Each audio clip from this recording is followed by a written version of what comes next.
أعوذ بالله من الشيطان الرجيم. بسم الله الرحمن الرحيم. اقرأ باسم ربك الذي خلق. خلق الإنسان من علق. اقرأ وربك الأكرم. الذي علم بالقلم. علم الإنسان ما لم يعلم. ان الحمد للہ نحمدہ ونصلی علی رسولہ الکریم اما بعد واعوذ باللہ من الشیطان الرجیم بسم اللہ الرحمن الرحیم. معزز خواتین، السلام علیکم ورحمۃ اللہ وبرکاتہ. چلیں دعا پڑھ لیتے ہیں. رب اشرح لی صدری ویسر لی امری واحلل عقدۃ من لسانی یفقہوا قولی رب زدنی علما. آمین یا رب العالمین. آج کا جو سبق ہے آل عمران آیت نمبر 130 سے لے کر 143. ٹھیک ہے، چلے دیکھ لیتے ہیں. اعوذ باللہ من الشیطان الرجیم بسم اللہ الرحمن الرحیم. یا ایھا الذین آمنو، اے لوگوں جو ایمان لائے ہو. کس سے خطاب کیا جا رہا ہے؟ ایمان والوں سے. کیا کہا جا رہا ہے؟ لا، نہیں. تاکلو، تم کھاؤ. نہیں کھاؤ تم کیا؟ ربا، یعنی تم ربا نہیں کھاؤ، سود مت کھاؤ. وہ سود کیسا ہے؟ اضعافاً، دگنا، مضاعفہ، چوگنا. یعنی کیا کہا جا رہا ہے؟ اے لوگوں جو ایمان لائے ہو، یہ تم سود نہیں کھاؤ، دگنا چوگنا. یعنی جو یہ بڑھتا چڑھتا جو سود ہے اس کو کھانا کیا کرو؟ چھوڑ دو. اب دیکھیں یہاں ہم دیکھتے ہیں کہ بات تو دیکھیں جنگ احد کی ہو رہی ہے. ٹھیک ہے نا، ابھی پیچھے جو گزر چکا ہے جنگ احد کا پوری باتیں گزر چکی ہے نا، واقعہ گزرا ہے، باتیں گزری ہے، تبصرہ ہوا ہے. تو بات جنگ احد کی ہو رہی ہے، بیچ میں دیکھیں سود کا ذکر آ گیا. مطلب ایسا کیوں؟ سوچ رہے ہوں گے نا آپ بھی کہ بھئی سود کا ذکر کہاں سے آ گیا ہے. ہاں، کیونکہ دیکھیے اس سے پہلے البقرہ میں بھی آیت نمبر 278 سے 279 میں سود کا ذکر گزر چکا ہے، آپ لوگ سن بھی چکے ہیں. لیکن یہ جو آیت ہے یہ اس آیت سے پہلے کی ہے. یعنی یہ جو آیت نازل کی گئی یہ پہلے نازل کی گئی ہے، اور البقرہ کی جو آیت ہے وہ بعد میں نازل کی گئی ہے. اور یہاں پر جو سود کا ذکر اس لیے کیا گیا ہے کہ جنگ احد میں مسلمانوں کی ناکامی کا بہت بڑا سبب کیا تھا؟ کیا تھا بتائیے؟ مال کی محبت ہی نا. جب اللہ کے رسول صلی اللہ علیہ وسلم نے حضرت عبداللہ بن جبیر کی قیادت میں جب 50 تیر اندازوں کو احد کے میدان میں جہاں مسلمان لڑ رہے تھے ان کے پیچھے ایک درے پر متعین کیا تھا نا اللہ کے رسول صلی اللہ علیہ وسلم نے، اور کیا حکم دیا تھا؟ یاد ہے آپ لوگوں کو کسی کو؟ کہ خواہ ہمارے جسم کے ٹکڑے ٹکڑے ہو جائے، چاہے پرندے ہمیں نوچ جائے، یعنی کچھ بھی ہمارے ساتھ ہو جائے، مگر تم کیا کرنا، تم لوگ اپنی جگہ نہیں چھوڑو گے، یہاں سے ہرگز نہیں اٹھو گے. اب ہوا کیا کہ ابتدا میں جب مسلمانوں کو فتح نصیب ہوئی اور دشمن بھاگ گئے تو مسلمان مال غنیمت جمع کرنے لگے. اور درے والوں نے جب دیکھا کہ دشمن چلا گیا ہے اور مسلمان مال جمع کر رہے ہیں تو ان میں سے بھی کیا ہوا، بہت سے لوگ اپنی جگہ چھوڑ کر مال اکٹھا کرنے لگے. اب خالد بن ولید جو ابھی مسلمان نہیں ہوئے تھے نا، اس نے کیا کیا اس موقع سے فائدہ اٹھایا اور پچھلی طرف سے گھوم کر اس جگہ سے آ کر مسلمانوں پر حملہ کیا جہاں وہ تیر انداز موجود تھے، جہاں سے آپ صلی اللہ علیہ وسلم نے ان لوگوں کو ہٹنے سے منع کیا تھا. مگر وہ کیا ہوئے؟ مال کی محبت میں گرفتار ہو کر اس بات کو بھلا دی اور اپنی جگہ چھوڑ دی، جس کے نتیجے میں کیا ہوا؟ دشمنوں کو پیچھے سے حملہ آور ہونے کا موقع ملا نا. اور جو یہ حاصل شدہ جو فتح تھی وہ کس میں بدل گئی؟ ناکامی میں بدل گئی، بہت بڑے نقصان میں بدل گئی. تو چونکہ اس وقت مسلمان کے دل نرم تھے، ان کو اپنی غلطی کا شدت سے احساس تھا، تو اس موقع سے فائدہ اٹھاتے ہوئے کہتے ہیں نا جب زمین ہموار ہو تو اس چیز کو حرام قرار دینے کے لیے ذہن سازی کی گئی ہے. اور کیا فرمایا جا رہا ہے کہ اے لوگوں جو ایمان لائے ہو، کیا کرو؟ ربا نہ کھاؤ، یہ بڑھتا چڑھتا سود نہیں کھاؤ. کیونکہ یہ سود بھی کہ دراصل کیا ہے؟ مال کی محبت ہے، جس کا نتیجہ ہے، جس سے معاشرے کے اندر کیا ہوتا ہے؟ بخل پیدا ہوتا ہے، بہت سی خرابیاں پیدا ہوتی ہے، مسلمانوں کے اندر نفرت کے جذبات پیدا ہوتے ہیں. یعنی جس کو سود دینا پڑتا ہے نا، اس کے دل میں سامنے والے کے لیے نفرت کے جذبات پیدا ہوتے ہیں. اسی لیے فرمایا جا رہا ہے سود کھانا چھوڑ دو۔ اور یہاں جو فرمایا جا رہا ہے کیسا سود کھانا چھوڑ دو، کیا فرمایا جا رہا ہے؟ اضعافا مضاعفہ، یعنی یہ بڑھتا چڑھتا جو سود ہے نا وہ کھانا چھوڑ دو۔ دیکھیے زمانے جاہلیت میں جو سود کا طریقہ تھا اس کا یہاں ذکر کیا جا رہا ہے۔ اس وقت وہاں زمانے جاہلیت میں کیا طریقہ کار تھا کہ جب قرض کی ادائیگی کی مدت آ جاتی اور جو مقروض شخص تھا نا وہ جب اس کو ادا نہیں کر سکتا تھا، یعنی اس کے پاس دینے کے لیے کچھ نہیں ہوتا تھا، تو کیا کیا جاتا تھا کہ مزید سود کے اضافے کے ساتھ ساتھ مدت بڑھا دی جاتی تھی، یعنی مدت پیریڈ بڑھانے کے ساتھ ساتھ سود کے جو پرسنٹیج تھے وہ بڑھا دیا جاتا تھا، تو اس سے سود کی مقدار کئی گنا بڑھ جاتی تھی۔ اور کہتے ہیں جو اصل جو تھی وہ تو اپنی جگہ رہتی تھی، اصل سے کہیں زیادہ سود ہو جاتا تھا۔ تو اس کا یہاں ذکر کیا جا رہا ہے کہ تم بڑھتا چڑھتا سود کھانا چھوڑ دو۔ اور کیا فرمایا جا رہا ہے؟ واتقوا اللہ، اللہ سے ڈرو۔ اور کیا فرمایا جا رہا ہے؟ واتقوا اللہ لعلکم تفلحون۔ تو کیا فرمایا جا رہا ہے کہ اللہ سے ڈرو، امید ہے کہ تم فلاح پاؤ گے۔ اب آگے فرمایا جا رہا ہے کہ واتقوا النار التی، اور کیا کرو؟ بچو، کس سے؟ اس آگ سے، التی وہ جو اعدت تیار کی گئی ہے، کس کے لیے؟ للکافرین، یعنی اس آگ سے بچو جو کافروں کے لیے مہیا کی گئی ہے، جو کافروں کے لیے تیار کی گئی ہے۔ اب دیکھیں میری بہنیں، سود کا نتیجہ کیا ہوتا ہے؟ سود کھانے کا انجام کیا ہے؟ یعنی سود کھانے کا انجام کہ آگ، اور وہ آگ جو کس کے لیے تیار کی گئی مہیا؟ وہ کافروں کے لیے ہے۔ تو یہاں فرمایا جا رہا ہے کہ تم سود کھا کر اس میں جانا چاہو گے، آگ میں جاؤ گے؟ یعنی تمہارا سود کھاتے رہنا تمہارا کافروں کا ہم نشین نہ کر دے۔ تو سود خوری سے باز اگر تم نہیں آئے تو یہ فعل حرام تمہیں کیا کرے گا؟ کہاں پہنچا دے گا؟ کفر تک پہنچا سکتا ہے۔ پیچھے آیا ہے نا کہ سود کھانا اللہ اور اس کے رسول سے جنگ کرنے کے برابر ہے نا۔ تو یہاں فرمایا جا رہا ہے کہ اس آگ سے بچو جو کافروں کے لیے تیار کی گئی ہے۔ اور آگے فرمایا جا رہا ہے وَاطِیعُوا اللَّهَ وَالرَّسُولَ، اور کیا کرنا ہے ہمیں؟ اطاعت کرنا اللہ کی اور رسول کی۔ کیوں؟ لَعَلَّكُمْ تُرْحَمُونَ، تاکہ تم پر رحم کیا جائے۔ کیونکہ جنگ احد میں جو مسلمانوں کو ناکامی ہوئی تھی اس کا سب سے بڑا سبب کیا تھا؟ آپ صلی اللہ علیہ وسلم کی نافرمانی۔ اس لیے اس موقع سے فائدہ اٹھاتے ہوئے مزید تاکید کے ساتھ آپ صلی اللہ علیہ وسلم کی اطاعت کا حکم دیا جا رہا ہے، اور اس اطاعت کے نتیجے میں کیا ہے؟ رحمت کی خوشخبری دی جا رہی ہے۔ کیا فرمایا جائے؟ لعلکم ترحمون، تاکہ تم پر رحم کیا جائے، رحمت کی خوشخبری دی جا رہی ہے، رحمت کا وعدہ کیا جا رہا ہے۔ تو یہاں واطیع اللہ کے ساتھ ساتھ کیا ہے؟ واطیع رسول بھی ہے، یعنی اللہ تعالیٰ اپنی اطاعت کے ساتھ ساتھ رسول کی اطاعت کو بھی ضروری قرار دے رہا ہے۔ ویسے بھی دیکھیں قرآن کے بعد کیا ہے؟ رسول صلی اللہ علیہ وسلم کی ذات۔ ہاں، رسول صلی اللہ علیہ وسلم کی ذات ایسی ہے جو مسلمانوں کو جمع کرتی ہے۔ جب تک دیکھیں آپ صلی اللہ علیہ وسلم دنیا میں موجود تھے مسلمان متحد تھے، ان کے اندر اختلافات نہیں تھا نا۔ اور آج بھی اگر اتحاد کے لیے ہو سکتا ہے، اتحاد کے لیے آج بھی کیا چیز ضروری ہے؟ کہ اللہ کی کتاب کے بعد آپ صلی اللہ علیہ وسلم کے طریقے کو سب مسلمان مل کے کیا کریں؟ فالو کریں، تاکہ اختلافات کم ہوں۔ آگے دیکھیں کیا فرمایا جا رہا ہے؟ وسارعوا، اور کیا کرنا ہے؟ دوڑو، کیا کس کی طرف؟ الی مغفرۃ، مغفرت کی طرف، من ربکم، تمہارے رب کی طرف سے، یعنی دوڑ کر چلو اس راہ پر جو تمہارے رب کی بخشش ہے۔ اور کیا ہے؟ وجنۃ، اور اس جنت کی طرف، اور دوہا جس کا عرض کتنا ہے؟ السماوات والارض، جس کا عرض کتنا ہے؟ آسمان اور زمین کے برابر ہے۔ اعدت، تیار کی گئی ہے، للمتقین، کس کے لیے تیار کی گئی ہے؟ متقین کے لیے تیار کی گئی ہے۔ ہاں، یعنی ان خدا ترسوں کے لیے تیار کی گئی ہے، مہیا کی گئی ہے۔ یہاں جو دیکھیں جو لفظ آیا نا سارعو، سارعو کا لفظ سین رے عین سے ہے۔ پیچھے دیکھیں آیا نا یسارعون فی الخیرات کا لفظ گزر چکا ہے نا، جی جلدی کرو نیکی میں۔ تو کس چیز کی طرف یہاں اشارہ کیا گیا ہے؟ بخشش کی طرف، الی مغفرت کی طرف اشارہ کیا گیا ہے نا۔ کس چیز کی طرف دوڑو؟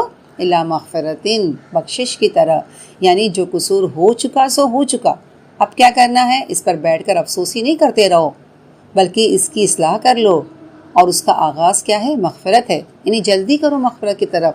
وسارعوا الی المغفرہ، مغفرت کی طرف جلدی کرو، یعنی فوراً وہ کام کرو جس سے اللہ تعالیٰ تمہارے قصور معاف کر دے۔ اور پھر کیا فرمایا جا رہا ہے؟ اور کس طرف دوڑو؟ ہاں، وجنہ، جنت کی طرف، اور کس طرف دوڑنا ہے؟ اور جنت کی طرف، یعنی ایسے کام کرو جس سے جنت کا حصول کیا ہو جائے؟ آسان ہو جائے. جیسے قرآن میں ایک جگہ آتا ہے نا، وَفِي ذَلِكَ فَلْيَتَنَافَسِ الْمُتَنَافِسُونَ، یعنی ایک دوسرے سے آگے بڑھنے والے، ایک دوسرے سے مقابلہ کرنے والے اس چیز میں آگے بڑھنا چاہیے، نیکی میں آگے بڑھنا چاہیے، نیکی میں سبقت کرنا چاہیے، نیکی میں دوڑ کرنا چاہیے. یعنی کیا فرمایا جا رہا ہے؟ مال کی محبت چھوڑ دو، سود کھانا چھوڑ دو، ان اعمال اور اخلاق کی طرف لوٹو، اس کی طرف لوٹو جس سے تمہاری کیا ہو جائے؟ بخشش ہو جائے، اور تم کیا پا سکو؟ جنت پا سکو. اور وہ جنت کیسی ہے؟ جس کا عرض کتنا ہے؟ اردوہا السماوات والارض، جس کا عرض کتنا ہے؟ آسمان اور زمین کے برابر ہے. یعنی جس کی چوڑائی آسمان اور زمین کے برابر ہے. تو یہ سمجھانے کے لیے طریقہ اختیار کیا گیا ہے نا کہ اس کا عرض اتنا ہے، ورنہ جنت کی تو اصل حقیقت تو اللہ ہی جانتا ہے نا، کوئی نہیں جانتا ہے. دیکھیے ہرقل کے بارے میں آتا ہے، ہرقل نے آپ صلی اللہ علیہ وسلم کے پاس ایک اعتراض بھیجا تھا نا. یہ مصر کا تھا نا، مصر کا بادشاہ ہرقل آپ صلی اللہ علیہ وسلم کے پاس ایک اعتراض بھیجا تھا کہ اگر جنت زمین اور آسمان کے برابر ہے تو جہنم کہاں ہے؟ مطلب اس کا کیا خیال تھا کہ ہر جگہ جنت ہی جنت ہے، تو جہنم کی تو پھر کوئی جگہ نہیں رہی. تو آپ صلی اللہ علیہ وسلم نے اس کو لکھا، سبحان اللہ، جب دن آتا ہے تو رات کہاں جاتی ہے؟ تو میری بہنیں، تو جنت کا عرض آسمان اور زمین کے برابر ہے. اور دیکھیں پھر آگے کیا بات فرمائی جا رہی ہے؟ اعدت للمتقین، پھر تقویٰ کی بات کی جا رہی ہے نا، پھر تقویٰ کی بات ہو رہی ہے کہ جنت پانے کے لیے کیا ضروری ہے؟ تقویٰ کی ضرورت ہے. جنت کس کے لیے ہے؟ تقویٰ والوں کے لیے ہے. اور پھر آگے کوالٹی بتائی جا رہی ہے، کون تقویٰ والے، ان کی کوالٹی کیا ہے؟ تو کیا فرمایا جا رہا ہے؟ الذین، وہ لوگ جو ينفقون، جو خرچ کرتے ہیں، فی السراء والضراء، یعنی کون لوگ ہیں جو اپنے مال خرچ کرتے ہیں، خواہ وہ کیا ہو؟ بدحال ہو یا خوشحال ہو. ان کی کوالٹی کیا ہے؟ وہ لوگ جو اپنے مال خرچ کرتے ہیں، خوشی میں بھی اور برے حالات میں بھی. تو یہاں جو رب آیا ہے نا، سرا، یعنی خوشحالی، نعمت، فراخی، اچھے حالات، خوشی سمجھو. یعنی جب حالات اچھے ہوتے ہیں تب بھی وہ اللہ کی راہ میں خرچ کرتے ہیں. والضراء یعنی سختی میں، تکلیف میں، مرض میں، بیماری میں، مصیبت میں، پریشانی میں. یعنی یہاں کہنے کا مطلب ہے کہ ہر حال میں مال خرچ کرتے ہیں. خوشی ہوتی ہے تب بھی خرچ کرتے ہیں، غم آتا ہے تب بھی خرچ کرتے ہیں، پریشانی آتی ہے تب بھی خرچ کرتے ہیں، اچھے حالات ہوتے ہیں تب بھی خرچ کرتے ہیں. میری بہنیں، تو ہم اپنا حال دیکھیں نا، دیکھیں پیچھے کیا گزرا ہے، سرا و علانیہ، یعنی رات میں بھی خرچ کر سکتے ہیں، چھپ کر بھی کرتے ہیں، ظاہر طور پر بھی کرتے ہیں، علانیہ بھی کرتے ہیں. تو یہاں پر کیا آیا ہے؟ خوشی میں بھی کرتے ہیں، تکلیف میں بھی کرتے ہیں. آپ صلی اللہ علیہ وسلم نے فرمایا کیا؟ اتقوا النار، آگ سے بچو، آگ سے بچو، خواہ کھجور کا ایک ٹکڑا ہی دے کر کیوں نہ بچو. تو اس سے کیا پتہ چلتا ہے کہ جب حالات صحیح ہوں تب بھی مال خرچ کرنا چاہیے، جب حالات تنگ ہو، تھوڑا ہو تب بھی، یعنی جب اچھے دن ہو تب بھی، نعمتیں ہوں تب بھی اللہ کو یاد کرنا چاہیے اور اس کی مخلوق پر خرچ کریں. اور پریشانیاں تنگی آ جائے تو بھی صدقہ خیرات کریں. ہم لوگ کیا کرتے ہیں؟ جب کوئی پریشانی آتی ہے، جب کوئی مصیبت آتی ہے، جب کوئی بیمار پڑ جاتا ہے، تو ایسا نہیں ہے. کیوں نہیں ایسا کرنا کہ پریشانی کی آنے سے پہلے ہی صدقہ کر دیں؟ کیونکہ پریشانی صدقے کے آگے نہیں جا سکتی ہے نا. اس لیے میری بہنیں صدقہ کرتے رہیں، عادت بنا لیں. یعنی ہر حال میں، تنگی میں، فراخی میں، زیادہ نہ ہو تھوڑا بھی دیں، پر عادت بنا لیں. بعض اوقات کیا ہوتا، ہم کیا سوچتے ہیں، اتنا بھی کیا دینا، اتنا تھوڑا کیا دینا، ذرا سا کیا دینا، جب زیادہ ہوگا تب دیں گے، اکٹھے ایک ساتھ دیں گے. پھر یہی وجہ سے ہم کیا ہوتا ہے کہ ہم کچھ دے نہیں پاتے ہیں اور زیادہ کے انتظار میں رہ جاتے ہیں، اور پھر پتہ نہیں وہ وقت پھر آتا بھی ہے کہ نہیں آتا ہے. لیکن ایک موقع پر حضرت عائشہ نے کیا کہ ایک کھجور صدقہ کیا، اور جس کو دیا نا، اس عورت کی 2 بیٹی تھی، اس نے کیا کہ 2 ٹکڑے کیا، ایک بیٹی کو دیا، ایک بیٹی کو دیا. تو یہ نہیں سوچے کہ ہم تھوڑا دیں تو تھوڑا کیا دیں، لوگ کیا کہیں گے، سامنے والا کیا کہے گا. تو یہ نہیں، جو بھی جب بھی جتنا بھی دینا ہے دے دیں. اور پھر یہاں ایک مطلب یہ بھی ہے کہ صدقہ صرف مال ہی خرچ کرنا نہیں ہوتا ہے. ہم کیا سوچتے ہیں، جہاں صدقہ کی، جہاں انفاق کی، جہاں بات آتی ہے تو ہم سوچتے ہیں کہ مال، سوچتے ہیں ہمارے فوراً مال آ جاتا ہے نا. مال تو بھائی ہے، لیکن اس کے ساتھ ساتھ کیا ہے، صدقہ سے یا مراد یہ بھی ہوتا ہے علم بانٹنا، وقت ہے، خدمت ہے، کسی کی عیادت ہے، اچھی بات کا مشورہ ہے. یہ سب کچھ بھی کیا ہے، یہ سب کچھ بھی صدقہ ہے نا. تو یہاں جو فرمایا جا رہا ہے متقی وہ ہے جو اپنا مال خرچ کرتا ہے، ہاں بدحال ہو یا خوشحال ہو. اور آگے کیا کوالٹی بتائی جا رہی ہے؟ والکاظمین، اور پی جاتے ہیں، الغیظ، وہ جو کیا ہوتے ہیں، جو غصے کو پی جاتے ہیں. اب یہاں جو لفظ آیا ہے نا کاظمین الغیظ، غصے کو پی جاتے ہیں نا. اب ہم دیکھیں ہر شخص کا کیا تکیہ کلام ہے، یہاں کیا کوالٹی بتا جا رہی ہے کہ غصے کو پی جانا. اور ہم کیا کرتے ہیں، کتنی خوبی سے ذکر کرتا ہے نا کہ رے مجھے تو غصہ بہت آتا ہے. ہاں ہم اپنی خوبی بتاتے ہیں، یہ خوبی نہیں ہے جو ہم ہر ایک سے کہتے ہیں مجھے تو بہت غصہ آتا ہے، مجھے تو بہت غصہ آتا ہے. یہ انسان کی اپنی کمزوری ہے، اس کا جلدی تذکرہ سب کے سامنے نہیں کرنا چاہیے، اچھی بات نہیں ہے. اور اگر واقعی آپ میں غصہ ہے تو اللہ سے دعا کریں، کیا زیادہ غصہ اللہ سے دعا، اللہ تعالیٰ اس خامی کو دور کر دیں. مطلب یہ خوبی نہیں، یہ خامی ہے. اور دوسرے سے بار بار اس کا ذکر نہیں کریں. اور میری بہنیں سوچی نا، غصہ کس کو نہیں آتا ہے؟ اللہ نے سب کے اندر ہی رکھا ہے. ہاں تو اس کا علاج کریں نا. کمال کیا ہے؟ اس کا علاج کریں، اس کو دور کریں. ہاں اس کو اپنے سے مطلب جو عادت بنی اس کو ختم کریں نا. جو یہ لفظ ہے نا، یہ کاظمین، یہ کاف زو میم سے ہے، کظوم. اور کظوم کے معنی کیا ہوتے ہیں معلوم ہے؟ سانس رکنا، خاموش ہونا. کاظم کس کو کہتے ہیں؟ روکنے والا. یعنی غیظ کون سے غصے کو کہتے ہیں؟ جس سے خون کا دوران تیز ہو جائے، یعنی بولتے ہیں شدید غصہ، غصے کے ابال کے وقت اس کو کنٹرول کر لیتے ہیں. آپ صلی اللہ علیہ وسلم نے کیا فرمایا؟ آپ صلی اللہ علیہ وسلم نے کیا فرمایا کہ ہے نا بہادر وہ نہیں جو کسی دوسرے کو لڑائی سے پچھاڑ دے، بلکہ بہادر وہ ہے جو غصے کو برداشت کر جائے. اور ایک دفعہ ایک آدمی نے آپ صلی اللہ علیہ وسلم سے عرض کیا، یا رسول اللہ مجھے آپ کچھ وصیت فرمائیے. تو آپ نے کیا فرمایا؟ غصہ نہ کیا کرو. اس نے بار بار وصیت کی درخواست کی تو آپ صلی اللہ علیہ وسلم نے ہر بار یہی جواب دیا کہ غصہ نہ کیا کرو. ہو سکتا ہے وہ شخص کو بہت غصہ آتا ہو، آپ صلی اللہ علیہ وسلم اس کے بارے میں جانتے ہو، اسی لیے آپ صلی اللہ علیہ وسلم نے ہر بار یہی جواب دیا کہ غصہ نہیں کیا کرو، غصہ نہیں کیا کرو. دیکھیے میری بہنیں، ایک بات یہ بھی ہے کہ عام طور پر انسان غصہ کس پر کرتا ہے؟ بتائیے آپ لوگ کس پہ غصہ کرتے ہیں؟ جس کو کمزور پاتے ہیں نا.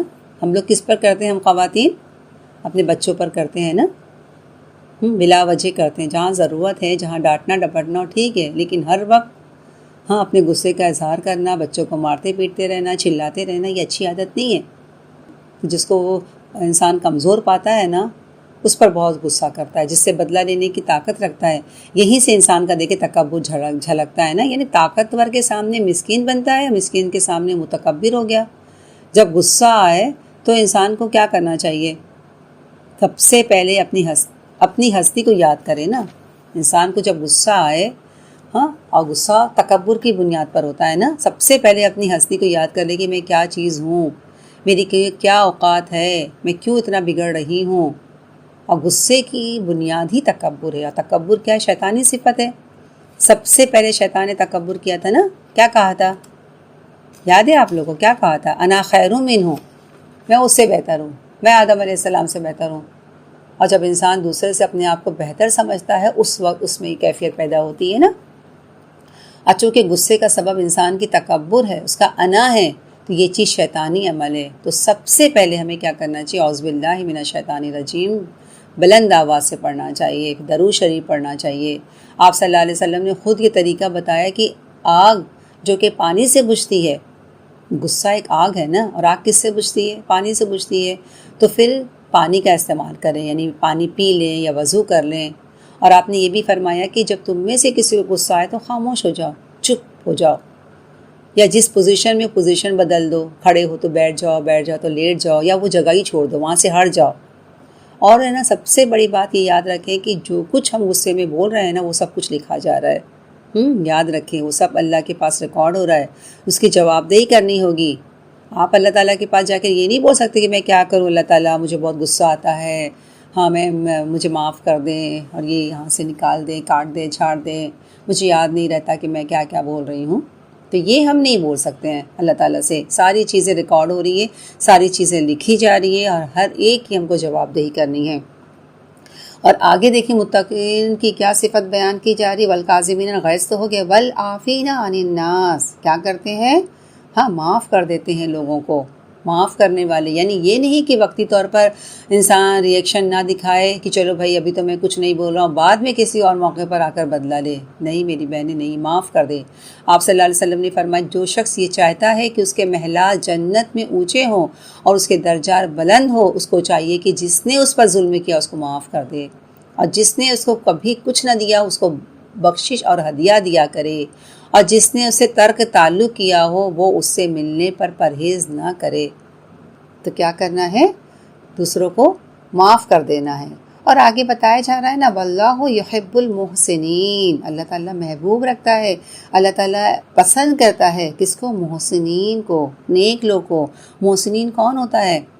محسنین وہ ہوتا ہے جس کے اندر یہ جو کوالٹی تمام جو اوپر بتائی جا رہی ہے نا، کہ نیکیوں میں سبقت کرتے ہیں، ہاں، وسارعون الی المغفرۃ من ربکم، اور پھر اس کے بعد ہے الذین ینفقون فی السراء والضراء والکاظمین الغیظ والعافین عن الناس. جو ساری کوالٹی بتائی گئی نا، یہ ساری کوالٹی جس کے اندر ہوتی ہے نا وہ محسن ہوتا ہے، محسنین ہوتا ہے. اور اللہ تعالیٰ ایسے لوگوں کو بہت زیادہ پسند کرتا ہے. ہاں، واللہ یحب المحسنین. دیکھیے ایک واقعہ آتا ہے، دلچسپ واقعہ ہے کہ حضرت حسین کے بیٹے جن کا نام کیا تھا؟ علی تھا، یعنی علی بن حسین کا واقعہ آتا ہے. یعنی کیا سمجھ میں آپ لوگوں کو؟ جو حسین کے بیٹے تھے، حضرت حسین کے بیٹے جن کا نام علی، یعنی حضرت حسین نے اپنے بیٹے کا نام اپنے باپ کے نام پہ رکھا تھا، یعنی جو بیٹا تھا نا ان کا نام دادا کے اوپر تھا. تو علی بن حسین کا ایک واقعہ آتا ہے کہ ایک دفعہ آپ کی کنیز آپ کو وضو کرا رہی تھی کہ اچانک پانی کا برتن اس سے کیا ہو گیا؟ چھوٹ گیا اور آپ کے کپڑے گیلے ہو گئے. تو کنیز نے فوراً یہ آیت پڑھی والکاظمین الغیظ. یہ سنتے ہی وہ خاموش ہو گئے. کنیز نے کیا کہ دوسرا حصہ پڑھ لیا والعافین عن الناس. ہاں، تو فرمایا علی بن حسین نے کہ میں نے تجھے دل سے معاف کیا. کنیز بڑی ہوشیار تھی، اس نے کیا کہا؟ تیسرا حصہ پڑھ لیا واللہ یحب المحسنین. تو انہوں نے کیا کہا؟ اچھا جاؤ میں تم کو آزاد کرتا ہوں. آگے فرمایا جا رہا ہے والذین اذا فعلوا. اب وہ لوگ جن کا حال کیا ہے؟ اذا فعلوا، جب ان سے ہو جاتا ہے فاحشہ، یعنی جب ان سے کوئی فحش کام ہو جاتا ہے، فحش کام ان سے سرزد ہو جاتا ہے، او ظلموا انفسہم، یا کیا ہوتا ہے اپنی جانوں پر ظلم کر بیٹھتے ہیں، یعنی اپنے اوپر ظلم کر بیٹھتے ہیں، تو کیا کرتے ہیں؟ ذکر اللہ کا ذکر کر لیتے ہیں، اللہ انہیں یاد آ جاتا ہے. فاستغفروا لذنوبہم، آپس وہ کیا کرتے ہیں؟ اپنے گناہوں پر استغفار کرتے ہیں، اپنے قصوروں کی معافی چاہتے ہیں. تو یہاں جو لفظ آیا نا ذکر اللہ، یعنی گناہوں کی صفائی کیا ہے؟ اللہ کا ذکر سے. ہاں، اللہ کے ذکر سے ہوتی ہے گناہوں کی صفائی نا. آپ صلی اللہ علیہ وسلم نے کیا فرمایا؟ گناہ سے توبہ کرنے والا ایسا ہے جیسے اس نے گناہ ہی نہیں کیا. پھر آگے کیا فرمایا جا رہا ہے کہ وَمَن يَغْفِرُ الذُّنُوبَ إِلَّا اللَّهُ، یعنی کون ہے جو گناہ کو بخشے گا؟ کوئی گناہ کو نہیں بخش سکتا ہے مگر کون بخشے گا؟ الا اللہ، اللہ، یعنی اللہ کے سوا کون ہے جو گناہ کو بخشے گا؟ آپ صلی اللہ علیہ وسلم نے کیا فرمایا کہ ابلیس نے کہا اے رب مجھے تیری عزت کی قسم میں بنی آدم کو آخری دم تک بہکاتے رہوں گا. تو اللہ تعالیٰ نے فرمایا مجھے بھی میری عزت و جلال کی قسم، جب تک وہ مجھ سے بخشش مانگتے رہیں گے میں بھی انہیں بخشتا رہوں گا. میری بہنیں، غلطی ہونا ایک طبعی امر ہے، لیکن اس پر کیا کرنا ہے؟ توبہ کرنا ہے، پلٹ آنا ہے. توبہ کرنا، پلٹ آنا بہت ضروری ہے. اور بخشش کے لیے شرط کیا ہے؟ گناہ کو چھوڑ دے، کیونکہ آگے کیا فرمایا جا رہا ہے؟ ولم یسروا، اور نہیں وہ اصرار کرتے، نہیں وہ اس پر اڑ جاتے، الا ما اس پر ما فعلوا جو ان سے ہوا ہے، یعنی کیا اپنی غلطی کو چھوڑ دیتے ہیں، اس پر اصرار نہیں کرتے ہیں. وہم یعلمون، اور وہ جانتے ہیں، یعنی وہ دیدہ دانستہ اپنے کیے پر اصرار نہیں کرتے. یہ یسرو، یہ سواد رے اس کا روٹ ورڈ ہے، یعنی کسی غلطی پر سختی سے جم جانے کو کہتے ہیں، اڑ جانے کو کہتے ہیں، یعنی اپنی غلطی کو چھوڑ دیتے ہیں، اس پر اصرار نہیں کرتے ہیں، کیونکہ اصرار کے ساتھ گناہ نہیں معاف ہوتے ہیں نا. آپ صلی اللہ علیہ وسلم نے فرمایا جس شخص نے اپنے گناہ کی معافی مانگ لی، اس نے ضد نہیں کی، اور جس نے توبہ کی گویا اس نے گناہ ہی نہیں کیا ہے. اور آگے فرمایا کیا جا رہا ہے؟ اس کے لیے کیا ہے؟ آگے کیا فرمایا جا رہا ہے؟ اولئک جزاؤہم، یہی وہ لوگ ہیں، ان کی جزا کیا ہے؟ ہاں مغفرۃ من ربہم، کیا فرمایا ایسے لوگوں کی جزا کیا ہے، ان کے رب کے پاس یہ ہے کہ وہ کیا کرے گا، ان کا رب انہیں معاف کر دے گا، مغفرۃ من ربہم، ان کا رب انہیں معاف کر دے گا، اور کیا عطا کرے گا، وجنات تجری من تحتہا، اور ایسی جنت میں، ایسے باغ میں داخل کرے گا، من تحتہا الانہار، جن کے نیچے نہریں بہہ رہی ہوں گی، اور فرمایا جا رہا ہے خالدین فیہا، وہاں وہ ٹیمپریری نہیں رہیں گے، داخل کیے اور وہاں سے ایک جگہ سے داخل دوسری جگہ سے نکل آئیں، نہیں، وہاں وہ کیا ہے، خالدین فیہا، ہمیشہ ہمیشہ وہاں رہیں گے، ونعم کیسا اچھا ہے، اجر العاملین، یہ عین میم لام یہ عمل سے ہے، یعنی کیا فرمایا، کیسا اچھا بدلہ ہے نیک عمل کرنے والوں کے لیے، ونعم الاجر العاملین، کیسا اچھا بدلہ ہے، کیسا اچھا اجر ہے عمل کرنے والوں کے لیے، یعنی صرف باتیں کافی نہیں ہیں بلکہ کیا ہے، عمل ضروری ہے، اور کون سا عمل، جو پچھلے آیت میں جو بیان کیا گیا ہے، ان تمام عمل کی طرف اشارہ ہے۔ آگے فرمایا جائے ھذا بیان، یہ کیا ہے، نہیں ھذا بیان یہ بعد میں آئے گا، اس سے پہلے کی جو آیت ہے 137 دیکھ لیتے ہیں، قد خلت گزر چکی، من قبلکم تم سے پہلے، یعنی تم سے پہلے جو گزر چکی، سنن جو یہ لفظ ہے سنتن کی جمع ہے، اس کا کیا مطلب ہوتا ہے، طریقے، راہیں، واقعات، امتیں، یعنی تم سے پہلے جو امتیں گزر چکی ہیں، پچھلی امتیں گزر چکی ہے، فسیروا فی الارض، پس چل پھر کر دیکھو، کہاں، فی الارض زمین میں، چلو پھرو زمین میں، فانظروا پس دیکھو، کیف کانا کیسا تھا، عاقبہ انجام کس کا، المکذبین جھٹلانے والوں کا، یعنی زمین پہ چل پھر کر دیکھو کہ جن لوگوں نے جھٹلایا ہے اللہ تعالیٰ نے ان کا انجام کیا کیا، قوم عاد، قوم نوح، قوم سمود، قوم فرعون، یہ تمام لوگ، کوئی دیکھیں کوئی یونانی تھا، کوئی مصری تھا، کوئی ہندی تھا، لیکن سب آئے اور چلے گئے نا، ان میں کامیاب وہی لوگ ہوئے جنہوں نے اطاعت کی راہ اختیار کی، تقوی کی راہ اختیار کی، ناکامی ان کے حصے میں آئی جنہوں نے اللہ کی بات کو جھٹلا دیا ہے۔ آگے فرمایا جائے ھذا بیان للناس، کیا ہے، یہ بیان ہے لوگوں کے لیے، کیا بیان ہے، کیا عبرت ہے، کیا بیان ہے، کیا دیکھو کہ ھذا بیان للناس، یہ بیان ہے لوگوں کے لیے، وہدی اور ہدایت ہے، وموعظۃ للمتقین اور یہ کیا ہے، نصیحت ہے، کس کے لیے ہے، متقی کے لیے ہے۔ کیا بیان ہے، دنیا میں کئی قومیں آتی گئیں، چلی گئیں، مختلف تہذیبیں آئیں، مٹ گئی، یہ لوگوں کے لیے ایک بہت بڑی بیان ہے، اور ہدایت اور نصیحت کس کے لیے ہے، متقی لوگوں کے لیے ہے۔ آگے دیکھ لیتے ہیں، آیت نمبر 139 دیکھ لیتے ہیں، ولا تہنوا، اور نہ کمزوری دکھاؤ، یہ تہنوا جو لفظ ہے یہ وہن سے ہے نا، وہن، کمزوری نہ دکھائیں، سستی نہ دکھائیں، تو وہن کس کو کہتے ہیں، کمزور ہونے کو کہتے ہیں۔ اور آگے فرمایا جائے ولا تحزنوا، یہ حزن سے ہے نا، غم سے ہے، یعنی سستی مت دکھائیں، کمزوری مت دکھائیں، غم نہ کھائیں، وانتم الاعلون، اور تم ہی کیا ہوگے، تم ہی غالب رہو گے، کب، ان کنتم مومنین، اگر تم مومن ہو۔ تو یہاں یعنی جنگ میں جو کچھ ہو چکا ہے، جو نقصان تم کو ہو چکا ہے پچھلے حادثے کی وجہ سے، آئندہ کے لیے کیا کرنا، ہمت پست نہیں کرنا ہے، اور اس کا غم ہی نہیں بناتے رہو، تم ہی غالب رہو گے، یعنی وہ صدمہ تو واقعی بہت بڑا صدمہ ہے، لیکن اس کو لے کر صرف اسی کا ذکر کرنا اور اسی کے لیے بیٹھ جانا اور آگے کچھ نہیں کرنا، تو یہ مت کرو، بلکہ کیا فرمایا جا رہا ہے کہ نہ تم ہے نا کمزوری دکھاؤ، نہ تو، کیونکہ انسان کو جب غم لاحق ہو جاتا ہے اور بار بار جب وہی سوچتا ہے تو پھر انسان کچھ آگے کرنے کے لائق نہیں رہتا ہے نا، تو یہ فرمایا جا رہا ہے، ہمت دلائی جا رہی ہے، کہ تم نہ کمزوری دکھاؤ نہ سستی دکھاؤ، تم ہی کیا ہوگے، غالب رہو گے۔ یہ جو آلون کا وانتم الاعلون، یہ آلون کا جو لفظ الا اوپر کو کہتے ہیں، الا علون سے ہے، یعنی تم ہی بلند رہو گے اگر تم کیا ہو، ان کنتم مومنین، یعنی تم نے ایمان کے تقاضے پورے کیے۔ دیکھیں آج جو مسلمان دیکھی پستی، اس کی شرط بتائی جا رہی ہے کہ اگر تم مومن ہو، آج دیکھیے جو مسلمان جو ہیں پستی میں جا رہے، نیچے کی طرف جا رہے، تو کس چیز کی کمی ہے، کوتاہی کہاں ہو رہی ہے، ایمان کی نا، آج ہم سب کو پھر اگر اصل طاقت حاصل کرنی ہے تو وہ ایمان سے حاصل کرنی ہے۔ ایمان مضبوط ہو تو انسان ہر چیز کا مقابلہ کر سکتا ہے۔ جیسے کہتے ہیں نا، آج بھی ہو گر ابراہیم کا ایمان پیدا، آج بھی ہو گر ابراہیم کا ایمان پیدا، آگ کر سکتی ہے انداز گلستاں پیدا۔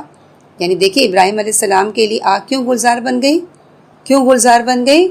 اس لیے کہ ان کے اندر ایمان تھا، پکا ایمان تھا۔ اگر ہمارے اندر بھی سچا ایمان پیدا ہو جائے نا تو پھر دشمن پھر مقابلے میں ٹھہر نہیں سکتا ہے۔ آج ہم اپنے ایمان کا جائزہ لینا تو کیا ہمارا ایمان اتنا مضبوط ہے جیسے پہلے لوگوں کا تھا؟ آپ صلی اللہ علیہ وسلم نے کیا فرمایا پتہ ہے؟ آج کل کے زمانے کے لیے اس وقت آپ صلی اللہ علیہ وسلم نے کیا فرمایا؟ آج کے زمانے کی بات جیسے لگتی ہے نا کہ آپ صلی اللہ علیہ وسلم نے فرمایا کہ ایک زمانہ آئے گا جب تم سیلاب کے خش و خاشاک کی مانند ہو جاؤ گے۔ کیا خش و خاشاک؟ یعنی کوڑا کرکٹ جو سیلاب کے اوپر نظر آتا ہے نا کہ جدھر پانی جاتا ہے وہیں کوڑا چلا جاتا ہے۔ تو صحابہ کرام نے پوچھا کہ اس کا کیا سبب ہوگا؟ کیا ہم اتنے کمزور ہو جائیں گے؟ کیا ہم اتنے ہلکے ہو جائیں گے؟ تو آپ صلی اللہ علیہ وسلم نے فرمایا تمہارے اندر وہن پیدا ہو جائے گا۔ تو پوچھا وہن کیا ہے؟ صحابہ کرام نے پوچھا کہ وہن کیا ہے، کیا چیز ہے؟ تو آپ صلی اللہ علیہ وسلم نے کیا فرمایا؟ حب الدنیا و کراہت الموت، دنیا کی محبت اور موت سے نفرت، موت کو پسند نہیں کرنا، ناپسندیدہ ہے۔ تو اس سے انسان کے اندر وہن پیدا ہو جاتا ہے، کمزوری پیدا ہو جاتی ہے۔ ان سب کا علاج یہ ہے کہ ہمیں اپنے ایمان کو بہت زیادہ مضبوط کرنا، یقین رکھنا، اعتماد رکھنا اللہ کی ذات پر، اللہ کی ہر وعدے پر، آپ صلی اللہ علیہ وسلم کی سنت پر، ہر چیز پر ہمیں یقین ہونا چاہیے، ایک دم مضبوط یقین ہونا چاہیے۔ آیت 140 دیکھ لیتے ہیں۔ ان اگر یمسسکم، اگر تمہیں پہنچا ہے قرحن زخم، اگر تمہیں زخم پہنچا ہے، چوٹ پہنچی ہے، فقط مسا، البتہ پہنچی ہے، القوم، ان قوم کو بھی، قرحن زخم، چوٹ، مثلہ اس جیسا ہی زخم، یعنی جیسا تمہیں آج جو زخم یا چوٹ جو پہنچی ہے تو اس سے پہلے دشمن قوم کو بھی، یعنی جو تمہارے مخالف جو فریق ہے ان کو بھی چوٹ پہنچ چکی ہے نا۔ یعنی کیا مطلب ہو گیا؟ اس سے پہلے ایسی ہی چوٹ تمہارے مخالفین فریق کو بھی پہنچی ہے۔ اگر تمہیں جنگ احد میں چوٹ، کیونکہ یہ جو جنگ احد میں مسلمانوں کو چوٹ پہنچی نا، زخم پہنچے، 70 صحابہ کرام شہید ہوئے، بہت سے صحابہ کرام کو زخمی ہوئے، آپ صلی اللہ علیہ وسلم زخمی ہوئے، تو اس سے پہلے دشمن کو بھی جنگ بدر میں چوٹ پہنچ چکی ہے، تکلیف پہنچی ہے۔ ان کے بھی 70 بڑے بڑے کہتے ہیں نا لیڈر، ائمہ کرام، بڑے بڑے لوگ ختم ہوئے، مارے گئے، 70 گرفتار ہوئے۔ تو یہ فرمایا جا رہا ہے کہ مطلب یہ نا کہ ایسی ہی چوٹ بلکہ اس سے زیادہ شدید ان کو پہنچی، تم سے زیادہ ان کو پہنچی ہے۔ اور یہ کیا ہے؟ وَتِلْكَ الْأَيَّامِ، یہ ایام ہے، یہ دن ہے، نُدَاوِلُهَا، باری باری، نداولو بدلتے رہتے ہیں، آتے رہتے ہیں، بین الناس، لوگوں کے درمیان۔ یعنی یہ تو زمانے کے نشیب و فراز ہیں جنہیں ہم لوگوں کے درمیان بولتے ہیں نا، نداولوہا، گردش دیتے رہتے ہیں، بدلتے رہتے ہیں۔ شکست اور فتح کی ایام تو بدلتے رہتے ہیں، کبھی ایک قوم غالب آتی ہے، کبھی دوسری قوم مغلوب ہوتی ہے، اور کبھی کیا ہوتا ہے؟ مغلوب قوم غالب آ جاتی ہے۔ مطلب یہ زمانے کی گردش ہے، یہ چلتے رہتا ہے، زمانے کے نشیب و فراز ہے، کیوں پریشان ہوتے ہو؟ آگے فرمایا جا رہا ہے وَلِيَعْلَمَ اللَّهُ الَّذِينَ آمَنُوا، تاکہ اللہ تعالیٰ جان لے، جو یہ کون ہے؟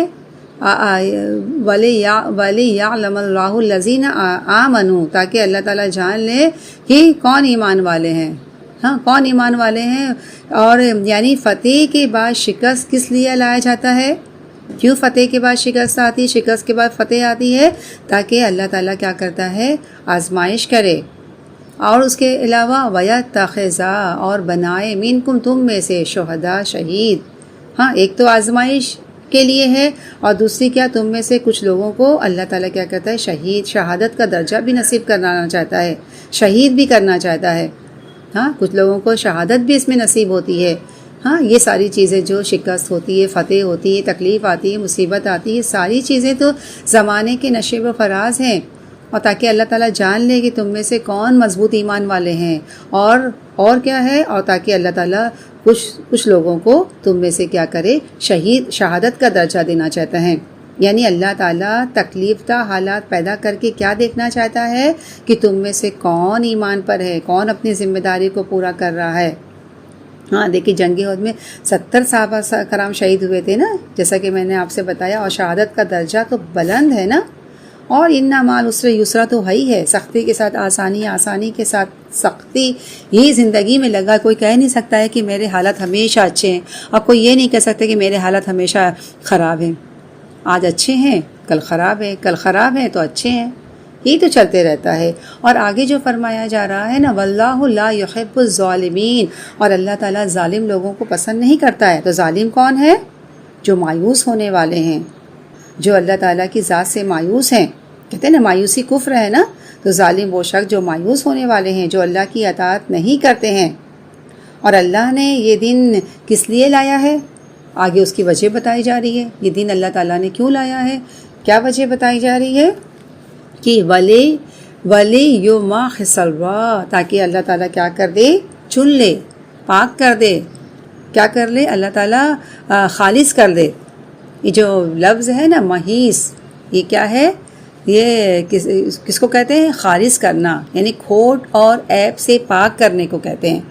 تو تاکہ اللہ تعالیٰ کیا کرے؟ وَلِيُمَحِّصَ اللَّهُ الَّذِينَ آمَنُوا، تاکہ اللہ ایمان والوں کو چن لے، ایمان والوں کو خالص کر لے، کھوٹ اور عیب سے اللہ تعالیٰ پاک کر دے. اور دوسرا کیا ہے؟ اور کیا کر دے؟ وَيَمْحَقَ الْكَافِرِينَ، اور کیا کر دے؟ مٹانا چاہتا ہے اللہ تعالیٰ کس کو؟ کافروں کو. یہ میم ہے قاف، یہ میم ہے قاف، محق، مٹانا چاہتا ہے، گھٹا دینا چاہتا ہے، کم کر دینا چاہتا ہے اللہ تعالیٰ. یعنی اللہ جب مومنوں پر دیکھی تکلیف لاتا ہے تو وہ کس لیے لاتا ہے؟ تاکہ مومن کیا ہو؟ اور چمک اٹھیں، مومن کیا ہو؟ اور نکھر اٹھیں. اور کافروں پر جب تکلیف لاتا ہے تو وہ کس لیے لاتا ہے؟ تاکہ وہ کیا ہو جائیں؟ یمحق الکافرین، تاکہ کافر ختم ہو جائے. کیونکہ ان کے لیے تو کوئی آخرت نہیں ہے نا. ان کو تو جب نقصان ہوتا ہے تو وہ مایوس ان پر چھا جاتی ہے اور وہ ختم ہو جاتے ہیں. دیکھیے زیادہ تر ہم دیکھتے ہیں، زیادہ تر کیا میکزیمم خودکشی کس میں ہے؟ کافر لوگ خودکشی کرتے ہیں، مسلمان کبھی خودکشی کرتے ہیں؟ وہ مایوس ہو جاتے ہیں. تو ان کو جب نقصان ہوتا ہے مایوسی ان پر چھا جاتی ہے اور پھر وہ کیا ہوتے ہیں؟ ختم ہو جاتے ہیں. یعنی یہ تکلیف مومنوں کے لیے کس کا سبب بنتی ہے؟ ایمان میں اضافے کا سبب بنتی ہے، خالص ہونے کا سبب بنتی ہے، آگے بڑھنے کا سبب بنتی ہے. اور کافروں کے لیے کیا ہے؟ مایوسی کا سبب ہے، ختم ہو جانے کا سبب بنتی ہے نا. آگے فرمایا جا رہا ہے، دیکھتے ہیں آیت نمبر 142 دیکھتے ہیں کہ ام حسبتم، کیا تم نے سمجھ رکھا ہے، ان تدخلوا، کہ تم داخل ہو جاؤ گے، الجنہ، جنت میں. ہاں یعنی وہ اس آزمائش کے ذریعے کیا کرتا ہے؟ نہیں سوری، ام حسبتم، کیا تم نے یہ سمجھ رکھا ہے، ان تدخلوا الجنہ، کہ تم یوں ہی جنت میں چلے جاؤ گے. ولما یعلما، اور کیا ہے؟ ولما یعلما، دیکھا ہی نہیں. ولما یعلم اللہ، حالانکہ اللہ نے کیا کیا؟ ابھی دیکھا ہی نہیں. کن لوگوں کو؟ الذین، ان لوگوں کو، جاہدوا منکم، کن لوگوں کو؟ اللہ، یعنی حالانکہ ابھی اللہ نے یہ تو دیکھا ہی نہیں. کن لوگوں کو؟ تم میں سے کون وہ لوگ ہیں جو کیا کرتا ہے؟ جاہدوا منکم، جو اس کی راہ میں کیا کرتے ہیں؟ جہاد کرتے ہیں، جد و جہد کرتے ہیں، اپنی جانیں لڑانے والے ہیں. اور اللہ تعالیٰ نے ابھی اللہ تعالیٰ نے کیا نہیں دیکھا؟ تم میں سے وہ کون لوگ ہیں؟ وَيَعْلَمَ الصَّابِرِينَ، کہ اللہ کی خاطر صبر کرنے والے کون ہیں. یعنی کیا ترجمہ کریں گے کہ حالانکہ ابھی اللہ نے تو یہ دیکھا ہی نہیں کہ تم میں سے کون وہ لوگ ہیں جو اس کی راہ میں جہاد کرنے والے ہیں اور اس کی خاطر صبر کرنے والے ہیں. اس کا کیا مطلب ہوا؟ یعنی جنت میں جانے کے لیے مشقت تو لازماً آئے گی، مشقتوں کا آنا تو ضروری ہے. کیوں؟ کیونکہ جنت کانٹوں بھرا راستہ ہے. اس آزمائش کے ذریعے اللہ صابروں کو بھی دیکھنا چاہتا ہے کہ صبر کرنے والے کون ہیں. دیکھیں تکلیف آنے کے بعد کون ایمان پر جمع رہتا ہے؟ ہاں ورنہ عام طور پر کیا ہوتا ہے، جب دیکھیں کوئی تکلیف آتی ہے، خصوصاً نیکی کے راستے میں، دیکھیں میری بہنیں، جب تکلیف آتی ہے اور ہے نا یہاں مطلب خاص طور پر یہاں نیکی کے راستے میں جب تکلیف آتی ہے، کیونکہ دیکھیے دنیا کے راستے میں اگر تکلیف آئے تو ہم کیا کہتے ہیں؟ کیا کریں، یہ کام تو کرنا ہی ہے. یعنی تکلیف آئے کچھ بھی آئے ہم کو تو یہ کام کرنا ہی ہے، ہم اس کو نہیں چھوڑتے ہیں. مگر جب دین کے راستے میں جب کوئی تکلیف آتی ہے تو ہم کیا سوچتے ہیں کہ شاید یہ راستہ ہی ٹھیک نہیں ہے، شاید اللہ کو منظور ہی نہیں ہے کہ ہم کوئی اچھا کام کریں۔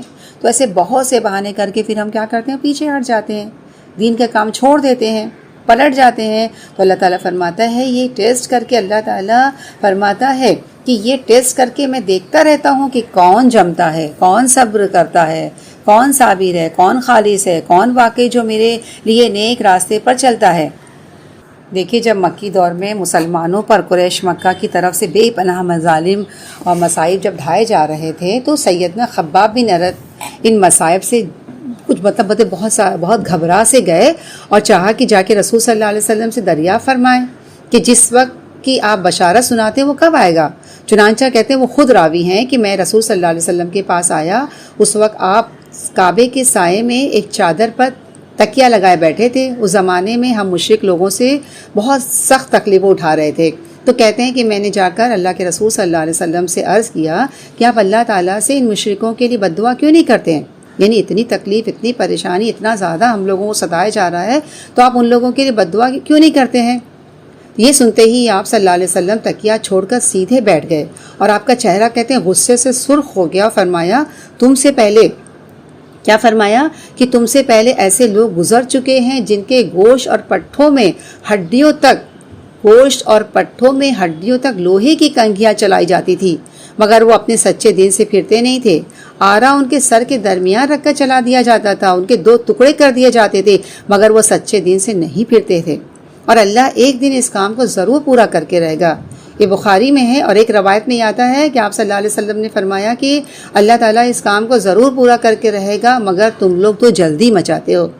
یعنی مسلمانوں نے گویا رسول صلی اللہ علیہ وسلم نے بھی خباب بن ارت کو صبر اور استقلال اور ثابت قدمی کا وہی سبق سکھایا جو اس آیت میں مسلمانوں کو سکھایا جا رہا ہے۔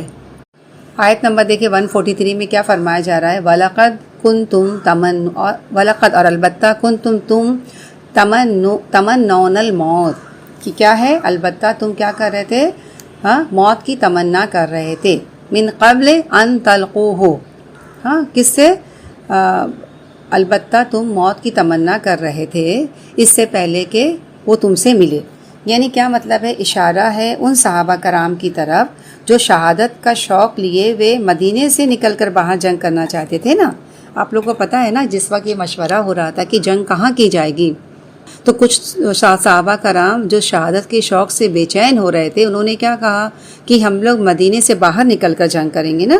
تو یہ اس صحابہ کرام کی طرف اشارہ ہے جو شہادت کے شوق کے لیے مدینے سے نکل کر باہر جنگ کرنا چاہتے تھے۔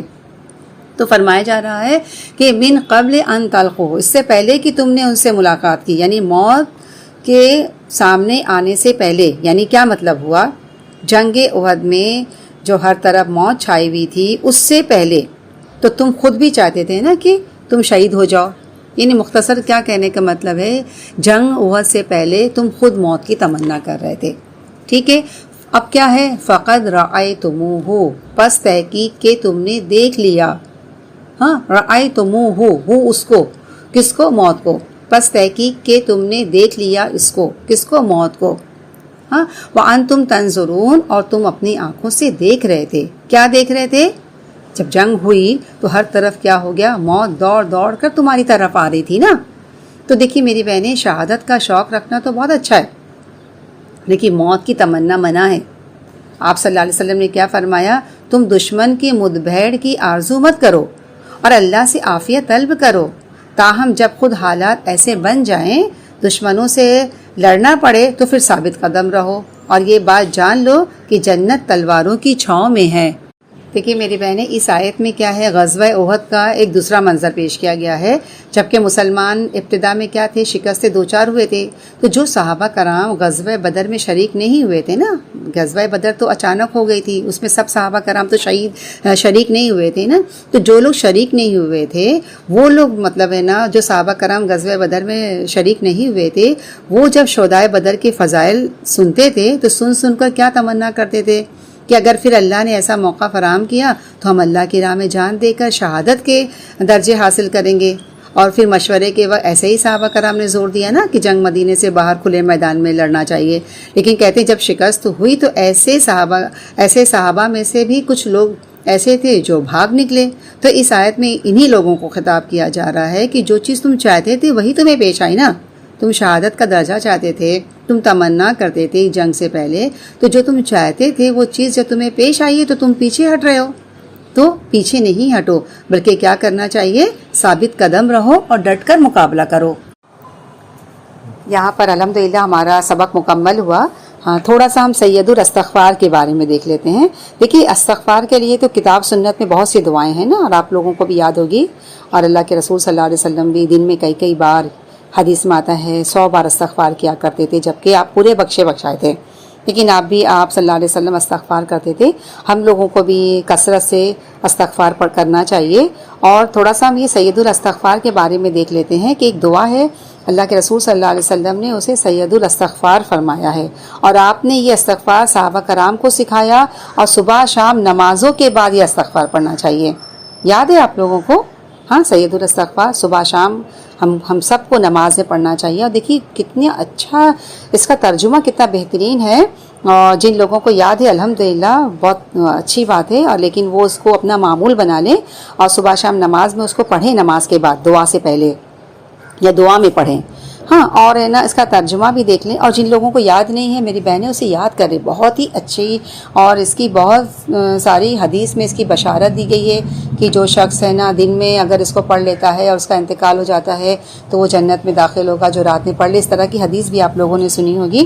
بہرحال میں اس کو پڑھتی ہوں، اور آپ لوگ بھی اس کو یاد کرنے کی کوشش کریے، انشاءاللہ تعالی یاد ہو جائے گی۔ اس کا ترجمہ بھی دیکھیں کتنا بہترین ہے اللہم انت ربی لا الہ الا انت خلقتنی وانا عبدک وانا علی عہدک ووعدک ما استطعت اعوذ بک من شر ما صنعت ابوء لک بنعمتک علی وابوء بذنبی فاغفر لی انہ لا یغفر الذنوب الا انت۔ دیکھیے اس کا ترجمہ دیکھ لیتے ہیں۔ اللہم انت ربی، اے اللہ تو میرا رب ہے۔ اللہم انت ربی، اے اللہ تو میرا رب ہے۔ لا الہ الا انت، تیرے سوا کوئی معبود نہیں ہے۔ خلقتنی، تو نے مجھے کیا کیا ہے؟ پیدا کیا ہے۔ وانا عبدکا، اور میں کیا، تو نے مجھے کیا کہ پیدا کیا ہے۔ وانا عبدکا، میں تیرا کیا ہوں؟ میں تیرا بندہ ہوں، میں تیرا غلام ہوں۔ وانا علی عہدک ووعدک ما استطعت، اور میں اپنی استطاعت کے مطابق کیا ہوں؟ وانا علی عہدک، ہاں تیرے تجھ سے کیے ہوئے عہد، وعدک، اور تیرے وعدے پر قائم ہوں۔